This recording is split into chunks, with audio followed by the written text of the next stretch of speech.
ایک شرابی نوجوان تھا، گنہگار تھا، بدکار تھا، سیاکار تھا، اتنا تھا کہ اس نے ساری زندگی اپنے کریم رب کی ذات کو ایک سجدہ بھی نہیں کیا تھا۔ جب موت کا وقت قریب آیا تو اس نے اپنا سر اپنی ماں کی گود میں رکھا، اپنا سر ماں کی گود میں رکھ کر کہنے لگا، ماں ساری زندگی میں نے گناہوں میں گزاری ہے، ساری زندگی میں نے شراب پیتے ہوئے گزاری ہے، ساری زندگی میں نے اللہ کی نافرمانی کرنے میں گزاری ہے، ساری زندگی میری برباد ہو گئی ہے نادانی کی وجہ سے۔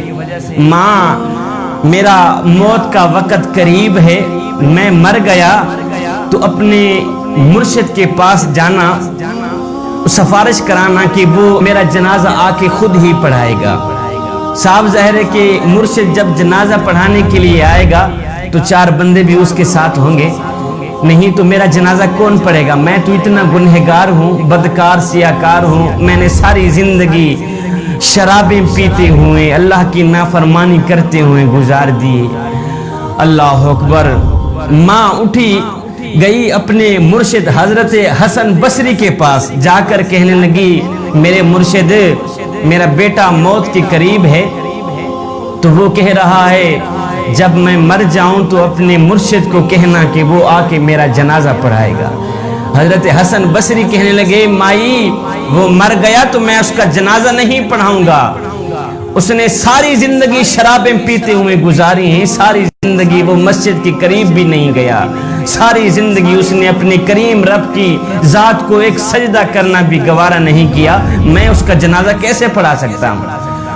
اللہ اکبر۔ وہ ماں روتے ہوئے واپس آئی، دوبارہ اپنی گود میں اپنے بیٹے کا سر رکھا، سر رکھ کر کہنے لگی، بیٹا کاش کہ تو نے زندگی میں ایک بات بھی میری مانی ہوتی تو آج میرا مرشد جنازہ پڑھانے سے انکار نہ کرتا، زندگی میں ایک بات پر بھی تو نے عمل کیا ہوتا، آج میرا مرشد تیرا جنازہ پڑھانے سے انکار نہ کرتا۔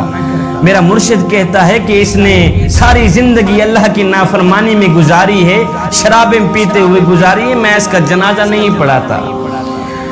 اللہ اکبر۔ نوجوان رونے لگ گیا۔ جوانوں سنو، نوجوان کی آنکھیں خون کے آنسو بہانے لگ گئی، ماں تڑپنے لگ گئی۔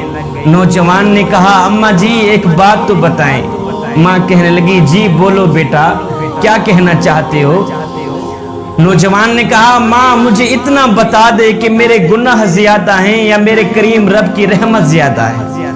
میرے گناہ زیادہ ہیں، میری بدکاریاں زیادہ ہیں، یا اس کریم رب کی رحمت زیادہ ہے؟ ماں خاموش رہی، ماں نے کوئی جواب نہ دیا۔ اس کے بعد بیٹا رو کر کہنے لگا، ماں مجھے ایک بات تو بتا دے، اگر ایک لمحے کے لیے تجھے میرا کریم رب مہلت دے دے، تجھے میرا اللہ مہلت دے دے، اے گنہگار کی ماں، اگر تو چاہے تو اس گنہگار بیٹے کو جنت میں بھیج دے، اگر تو چاہے تو اس کو جہنم میں بھیج دے، اگر ایک لمحے کے لیے میرا اللہ تجھے مہلت دے بھی دے تو مجھے کہاں ڈالے گی؟ جنت میں ڈالے گی یا جہنم میں پھینک دے گی؟ ماں فوراً بولی، نہیں بیٹے، اگر مجھے ایک لمحے کے لیے بھی میرا اللہ مہلت دے دے تو میں تجھے جنت کا دروازہ کھول کے اندر ڈال دوں گی، جنت میں ہی بھیج دوں گی، فوراً بھیج دوں گی۔ نوجوان تڑپ کر کہنے لگا، اماں جی جو خدا 70 ماؤں سے بھی زیادہ محبت کرنے والا ہے وہ مجھے جہنم میں کیسے ڈال سکتا ہے؟ تو ایک ماں جتنا پیار کرتی ہے، وہ میرا کریم رب 70 ماؤں سے بھی زیادہ محبت کرتا ہے مجھ سے، وہ مجھے جہنم میں کیسے ڈالے گا؟ یہ کہتے ہوئے خشیت الہی میں آ کر آنکھوں سے آنسو بہاتے ہوئے، آنکھوں سے نیر بہاتے ہوئے نوجوان کی روح پرواز کر گئی۔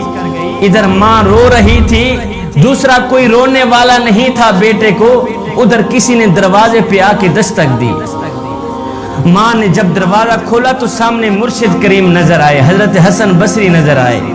محترمہ کہنے لگی، مرشد کریم آپ نے تو مجھے جواب دیا تھا، آپ کیسے آ گئے؟ آپ کو کیسے پتہ چلا کہ میرا بیٹا فوت ہو گیا ہے؟